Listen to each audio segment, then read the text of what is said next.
Magandang araw sa aming mga mag-aaral mula sa ikasampung baitang. Binabati kita sa pagkatapos mo ang ating mga gawain noong nakaraang linggo.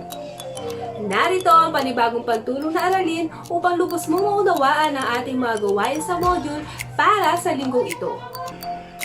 Sa ikalimang linggo ng ating aralin, ating tatalakayin: una, ay ang pag-uugnay ng suliraning ng ibabaw sa napakinggang bahagi ng akda sa pagdaigdigang pangyayari sa lipunan. Ikalawa, ay ang paghahalay ng damdamin at saloobin patungkol sa kahalagahan ng akda sa sarili, lipunan at daigdig. Bago tayo tumungo sa ating aralin, ating sagutin ang paunang gawain. Narito ang panuto. Una, tukuyin ang suliraning ng ibabaw sa mababasang teksto. Ikalawa, paano maiuugnay ang suliraning ng ibabaw sa pandaigdigang pangyayari sa lipunan? Ang kwentong inyong mapapanood ay sinulat mismo ni Ginang Sheena A. Cuanyo at ito ay pinamagatang Pagbabalik. Tandaan, maaari mong ihinto sandali ang video na ito habang ikaw ay nagsasagot ng paunang gawain.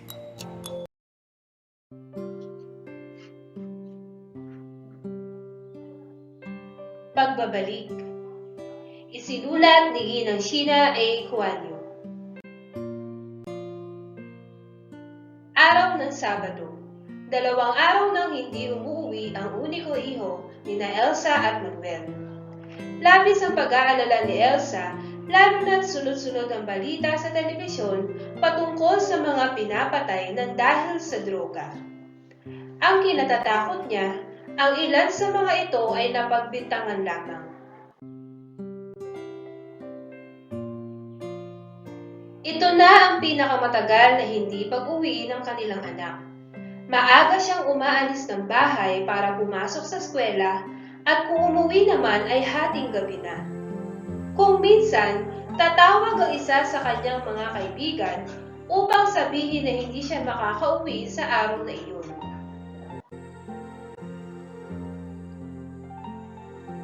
Magulong-magulo ang isip ng mag-asawang Cruz ng mga sandaling iyon. Hindi nila malaman kung ano nga ba ang uunahin nilang gawin matapos matanggap ang balita na nasa ospital si Sammy. Pagkatapos ihanda ang mga gamit na dadalhin, ay agad silang tumawag ng tricycle upang maghatid sa kanila sa ospital. Masaya at matiwasay ang pamilya noon ni Elsa at Manuel. Nang dahil sa nag-iisang anak si Sammy, nasusunod ang lahat ng kanyang gusto. Palagi siyang may bagong laruan, damit at sapatos. Buong atensyon, pagmamahal at pag-aaruga ang binuhos ng mag-asawa sa pinakamamahal na anak. Naging isang mabuting anak si Sammy sa kanyang mga magulang. Lagi niyang sinusunod at tinatandaan ang mga pangaral nito sa kanya.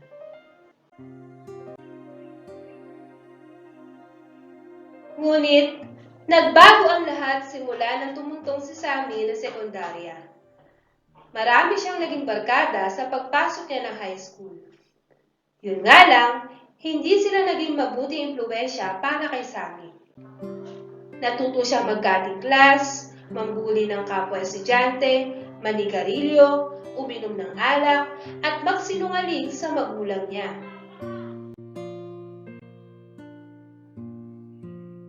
Sammy, hindi mo ba alam kung anong oras na, ha? Galit na sabi ni Manuel sa anak nang minsang gabi na ito umuwi. Dire-diretsong pumasok ng bahay si Sammy na animoy hindi narinig ang sinabi ng ama. Ipinatawag ako ng guru mo at sinabing hindi ka na naman daw pumasok.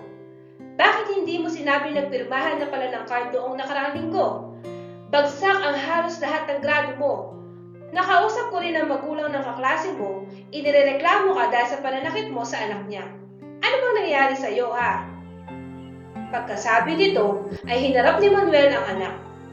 Galit na tumingin si Sammy sa kanyang ama at nagsabi, "Wala kayong pakialam." Nagulat ang mag-asawa sa sinabi ng anak at sa pagkabigla ay mabilis na lumapat ang kamay ni Manuel sa mukha nito. Ito ang unang beses na sinagot sila ng pabalang na anak at ito rin ang unang beses na nasampal niya si Sammy. Noong una'y pinagsasabihan lamang niya ito sa mga pagkakamali. Madalas din ay bingi-bingihan siya sa mga sinasabi ng ama.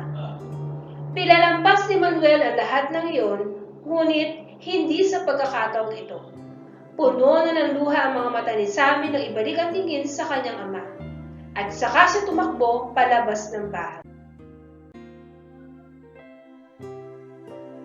Wala pa rin patid ang pag-iyak ni Elsa hanggang sa nakarating sila sa ospital. Patakbo nilang tinungo ang silid na kinalalagyan ng kanilang anak. Napag-alaman nila sa kaklase ni Sammy na nasangkot sa gulo ang mga barkada niya at malubha ang kalagayan niya. Pagpasok sa silid ay agad nilang niyakap ang anak. Nay, Tay, patawarin niyo po ako. Nagsisisi na po ako sa mga ginawa ko. Mahal na mahal ko po kayo. Ang mga salitang nasabi ni Sammy na makita niya ang kanyang mga magulang. Wakas. Inihanda ni Ginang Sheena A. Cuanyo.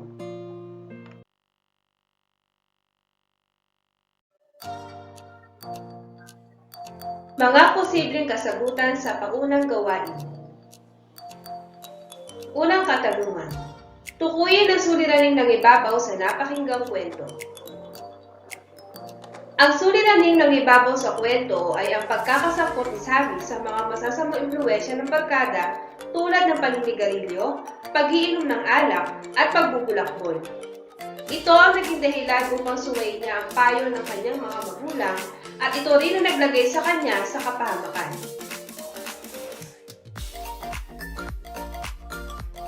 Ikalawang katanungan. Paano maiuugnay ang suliraning nangibabaw sa akda sa pandaigdigang pangyayari sa lipunan? Maiuugnay ang suliraning nangibabaw sa pandaigdigang pangyayari sa lipunan dahil marami sa mga kabataan sa ngayon ang naliligaw ng landas dulot ng hindi magagandang impluwensya ng barkada. Maaga silang namumulat sa masasamang bisyo at kung minsan ay nasasangkot sa iba't ibang krimen.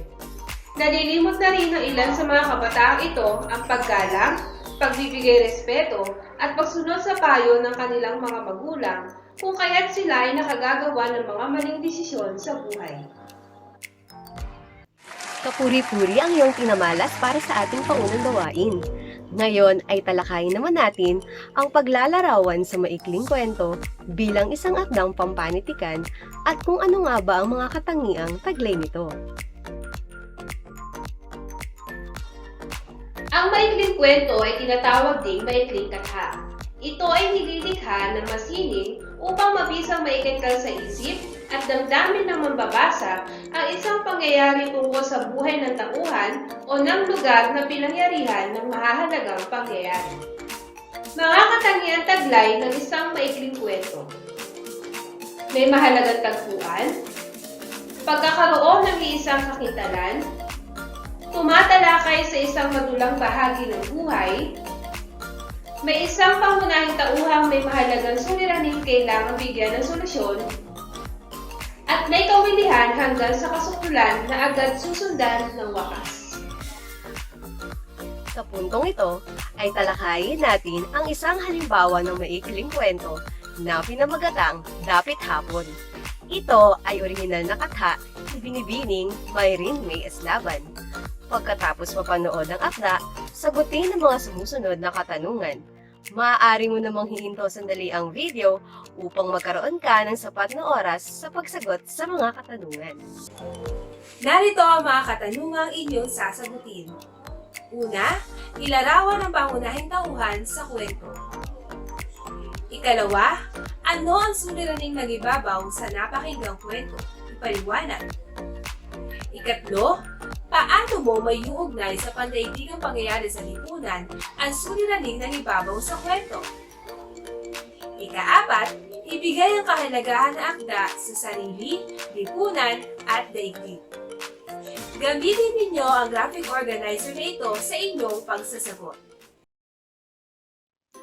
Dapit Hapon. Isinulat ni Binibining Mayrin May A. Eslaban.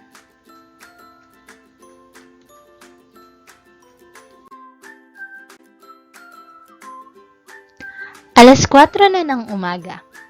Hindi pa gising ang mga anak ni Lina. Ngunit aalis na siya upang pumasok sa trabaho. Kailangan niyang umalis ng maaga upang hindi siya mahuli. Isa siyang ina, ngunit hindi pangkaraniwang ina. Isa siyang ina ng 10 aso at 15 pusang inampun niya. Mga alagang hayop sa kalsada na wala ng pamilyang kasama, katulad niya.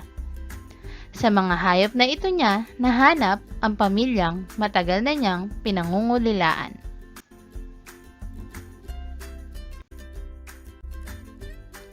Si Lina ay matagal nang ulila sa kanyang mga magulang.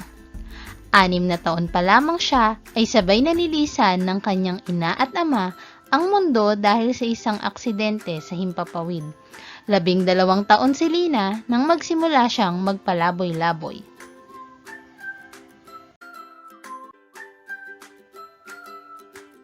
Naglalakad-lakad sa kalsada at kapag sasapit ang gabi ay maglalatag na lamang siya ng karton at doon na matutulog nang mayroong luha sa kanyang mga mata. Inaalala ang masayang buhay niya noong buhay pa ang kanyang mga magulang. Sa dami ng umaga na magigising siya sa kalsada ay ganoon na rin ang dami ng aso at pusa na tila ba nakikisimpatya sa damdamin niya. Sa tuwing gigising siya ay mayroon siyang panibagong aso at pusa na katabi.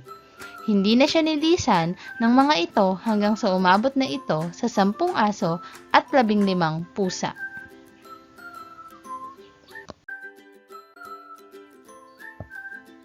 Lumipas ang ilang taon at tumatanda na rin siya. Namasukan bilang isang tindera sa palengke na umaalis ng madaling araw. Sa ilang taon niya ring pagtatrabaho ay nakaipon siya ng kaunti. Tama lamang upang makapagpatayo ng maliit na barong-barong para sa kanila ng kanyang mga alaga na itinuring na niyang pamilya.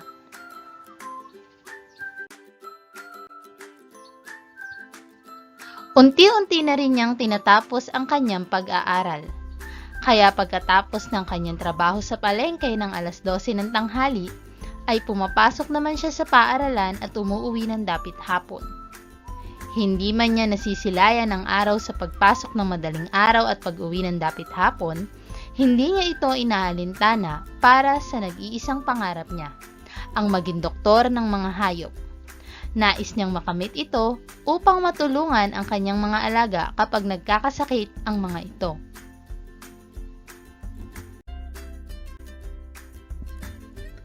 Lumipas ang maraming taon. Mga taong hindi ganoon kadali para kay Lina, ngunit napagtagumpayan niya naman. Nakamit na niya ang pangarap niya. Naging isa na siyang doktor ng mga hayop o veterinarian.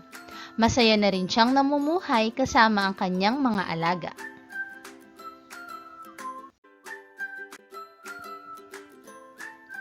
Nakapagpatayo na rin siya ng malaking bahay na sobra-sobra pa ang sukat para sa kanila ng kanyang mga alaga. Nakabili na rin siya ng maraming pagkain, hindi na katulad ng dati na ang 2 tinapay ay kailangan magkasya sa kanya at sa 25 niyang alaga. Nakamit na niya ang lahat. Nagtagumpay siya sa buhay. Ang bawat dapit hapon ay mas nagiging maganda na sa kanya at hindi na nagpapahiwatig ng mapait niyang pinagdaanan sa buhay.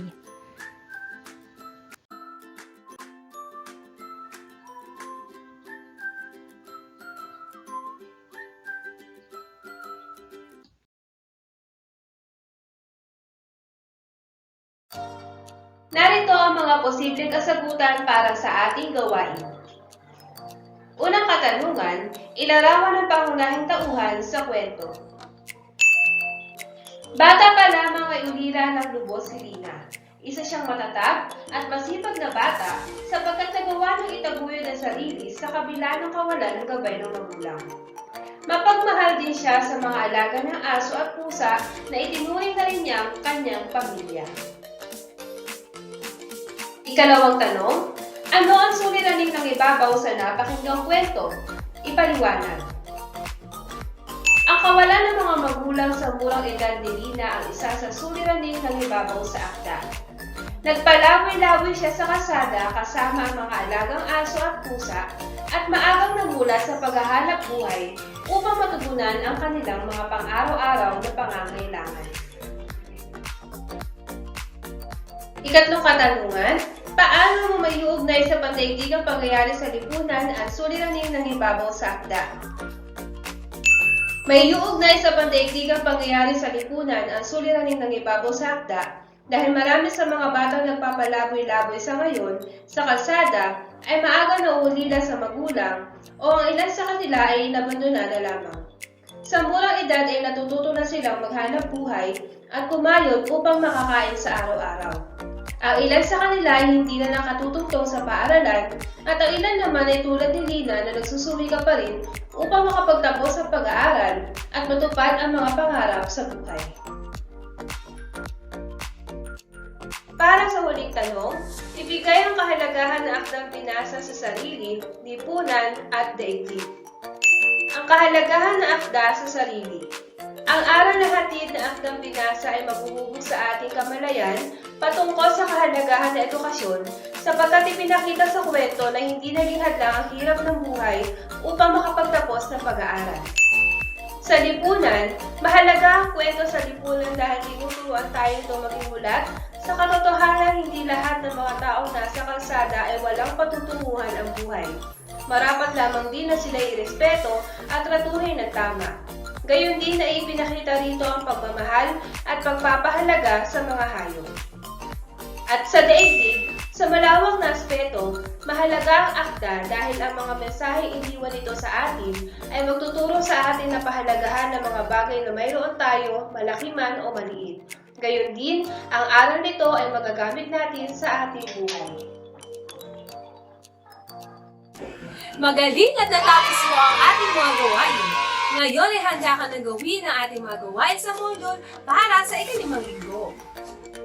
Ito ay matatagpuan sa module ng mga mag-aaral sa Filipino sa pahina 271 hanggang 279. Kung may nais pa kayong linawin patungkol sa araling ito, ay sumangguni lamang kayo sa inyong mga guro sa Filipino.